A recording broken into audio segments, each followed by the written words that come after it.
Mis amados, muy buenos días, Dios les bendiga. Qué alegría, qué gozo poder estar junto a ustedes en esta madrugada de oración. Qué bendición saber que estamos despertándonos temprano, teniendo estos tiempos con el Señor, en los que aprovechamos para pensar en su consejo, en su sabiduría para nuestra vida. ¿Qué nos dice Proverbios capítulo 4, versículo 20? Hijo mío, está atento a mis palabras, inclina tu oído a mis razones. Guárdalas en medio de tu corazón, no se aparten de tus ojos, porque son vida a los que las hallan y medicina a todo su cuerpo. Amados, la palabra de Dios es eso, es medicina, es salud, es bendición para nosotros. Si nos acercamos a ella y la tomamos como el fundamento de nuestra vida, hallaremos estas bendiciones. Así que los sigo animando para que, como dice Proverbios 4:20, inclinemos nuestro oído a sus razones cada mañana. Así que los invito para que tengamos este tiempo de meditación en la palabra de Dios.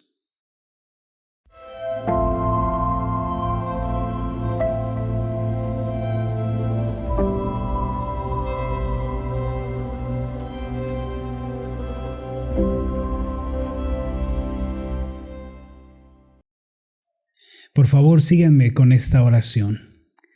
Amado Rey y Padre Celestial, qué bendición tenemos de poder iniciar cada mañana tomados de tu mano.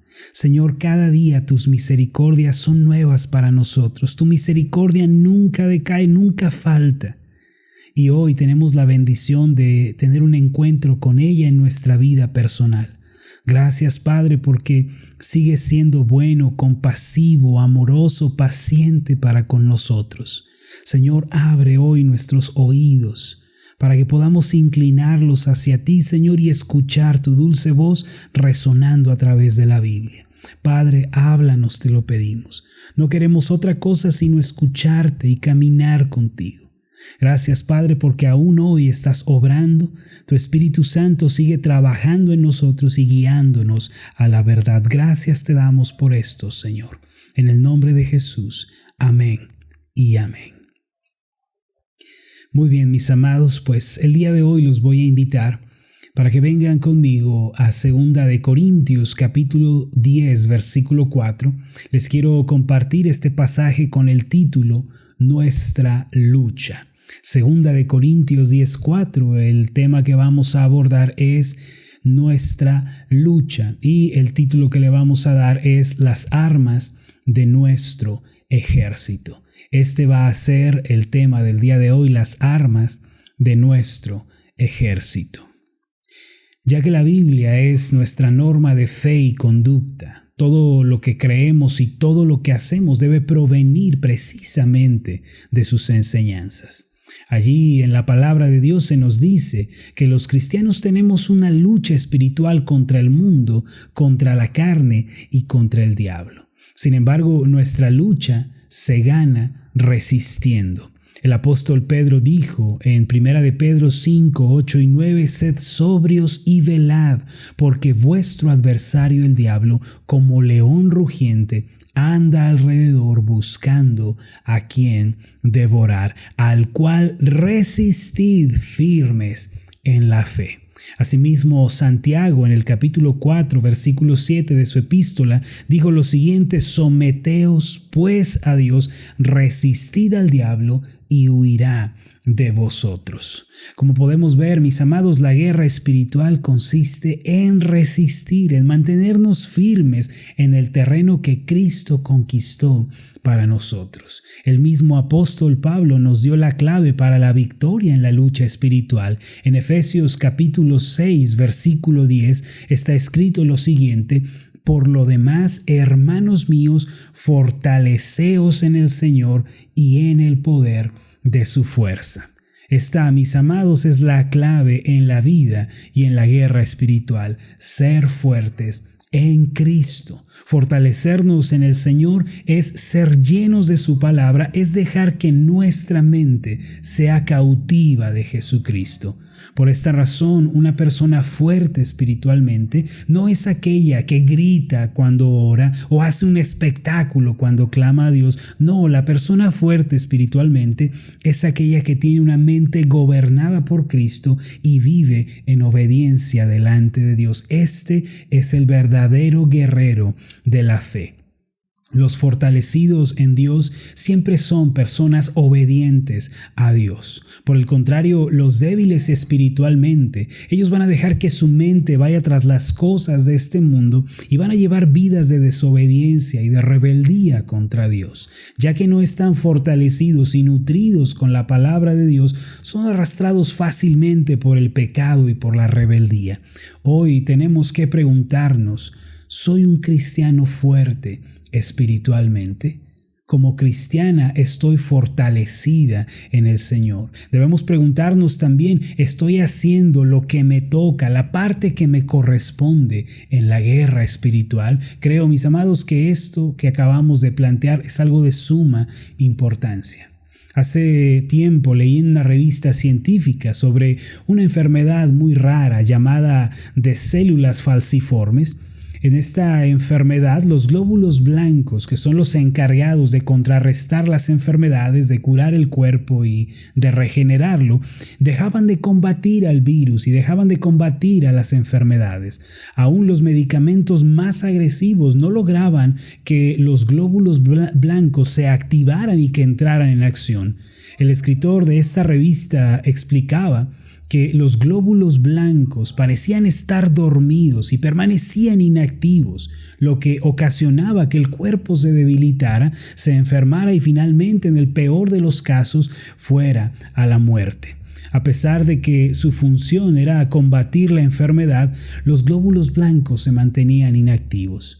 La Biblia nos dice, porque no tenemos lucha contra sangre y carne. Esto significa que si bien nuestra lucha no es contra seres humanos, es decir, contra seres de sangre y carne, sí lo es contra seres espirituales invisibles. Sin embargo, hoy en día, al igual que los glóbulos blancos de los que hablé hace un momento, muchos cristianos están inactivos en la guerra espiritual. La batalla es muy real. Es verdadera, pero ellos no participan, no se desarrollan, no crecen y por ende no están experimentando victoria en su vida cristiana. Leamos 2 Corintios capítulo 10 versículos 3 y 4. Mire lo que este pasaje nos dice al respecto. Pues aunque andamos en la carne, no militamos según la carne. Porque las armas de nuestra milicia no son carnales, sino poderosas en Dios para la destrucción de fortalezas. En este pasaje se nos enseña que aunque somos seres de carne, es decir, que tenemos un cuerpo natural, nuestro ejército no es terrenal. Pablo prosigue a decirnos que Dios nos ha dado armas poderosas para que podamos derribar fortalezas. Dichas fortalezas son una representación de los muros de Jericó en el Antiguo Testamento. Así como los israelitas solo marcharon en obediencia a Dios alrededor de aquella ciudad y después de 7 días vieron un milagro, así también nosotros debemos luchar, mis amados. Nuestras armas son la obediencia, la fe y la confianza en Dios. A la luz de lo anterior podemos ver que el apóstol Pablo tenía en claro que los cristianos somos un ejército y como tal tenemos un capitán y un general que va delante de nosotros. Pero ¿quién es nuestro capitán? ¿Quién es nuestro caudillo que va adelante victorioso? En Deuteronomio capítulo 3, versículo 22 encontramos la respuesta. El pasaje dice de esta manera: no los temáis, porque Jehová vuestro Dios, Él es quien pelea por vosotros. Es decir, el Señor es nuestro campeón en esta batalla. Nosotros somos el ejército del Dios vencedor y triunfante. No fuimos reclutados por un ejército de derrotados y perdedores, sino que aquel que nos llamó es el eterno vencedor. Nuestra milicia es la milicia de la victoria y del triunfo. Y para entrar en esta batalla y vencer, primero debemos aceptar este pensamiento en nuestro corazón.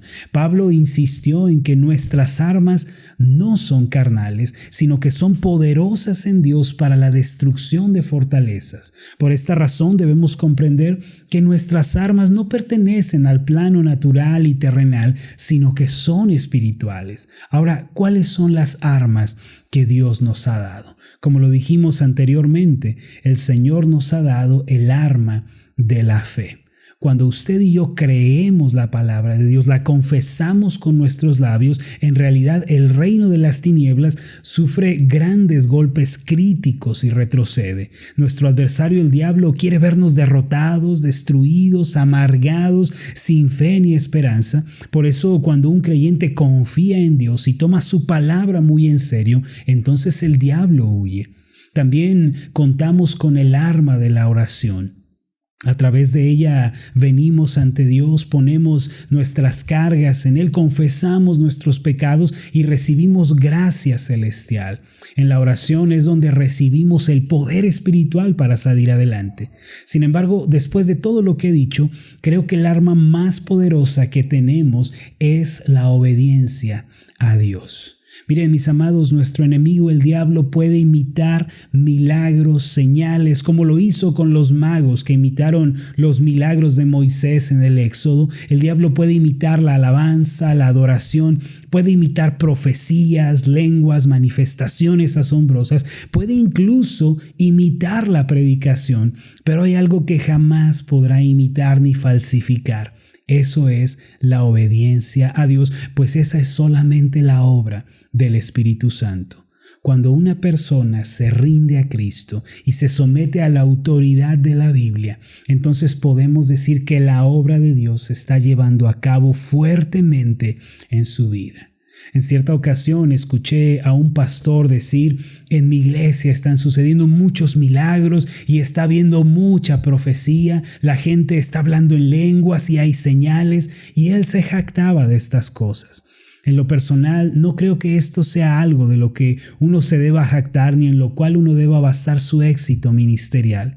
El Señor Jesús dio una respuesta categórica cuando alguien de entre la multitud levantó la voz delante de él tratando de resaltar un aspecto externo antes que la obediencia a Dios. En Lucas capítulo 11, versículo 27 y 28 leemos al respecto de esto: mientras él decía estas cosas, una mujer de entre la multitud levantó la voz y le dijo: bienaventurado el vientre que te trajo y los senos que mamaste.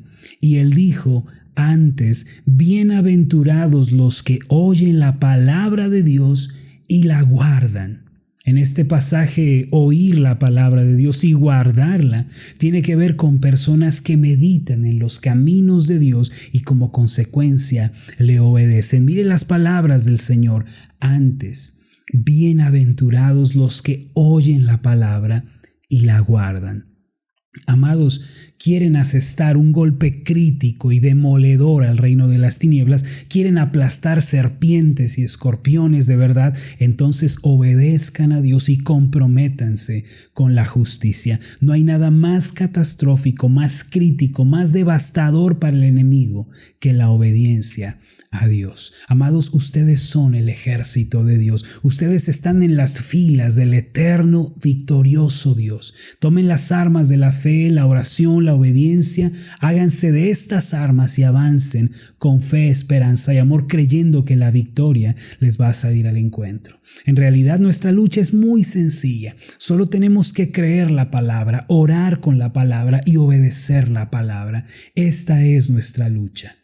Aprender la palabra, practicar la palabra, orar con la palabra. Yo les pido, mis amados, que entren en la batalla, que usen las armas de la milicia de Dios. De esta manera van a tener éxito en la lucha espiritual y milagros les van a suceder. Experimentarán no solo grandes cambios en ustedes, sino que el reino de Dios vendrá a sus vidas, sus hogares, sus familias y negocios, y ustedes van a poder glorificar a Dios. Hermanos, estas son las armas de nuestra milicia. Permítanme hacer una oración por ustedes. Amado Dios, gracias porque estamos en tu ejército, estamos del lado del campeón. Tú eres nuestro capitán, el que va delante de nosotros como el eterno victorioso. Padre, en ti estamos seguros. Y en esta lucha espiritual en la cual nos vemos envueltos en el día a día, con nuestra familia, en el trabajo, en nuestro propio corazón, Señor, tú nos has dado armas para librar esta lucha. Nos has dado el arma de la obediencia, el arma de la fe y de la oración. Ayúdanos, Señor, a ejercitarnos en ellas, a practicarlas y a tener victoria. Esto te lo pido en el nombre de Jesús. Amén y amén.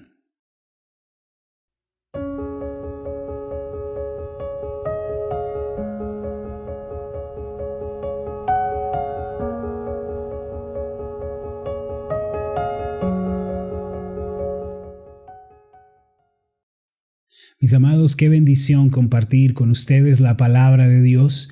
Espero que lo que hemos meditado y hablado en este día se quede en sus corazones. Recuerden que estamos en el ejército de Dios y Él nos ha dado armas espirituales. No son carnales, no son terrenales, sino poderosas en Dios para la destrucción de fortalezas. ¿Cuáles son estas armas? La obediencia, la fe, la oración, la alabanza. Hermanos, Dios nos ha dado armas, nos ha equipado para salir vencedores. Espero que lo que acabamos de meditar puedan practicarlo en su vida personal, más que solamente conocerlo, que podamos proseguir a la acción. Agradezco a todos los que oran por nosotros, por nuestro ministerio. Gracias por tenernos presente. Gracias también por sus aportaciones, las ofrendas que nos hacen. De esta manera estamos haciendo que la palabra de Dios llegue todavía más lejos.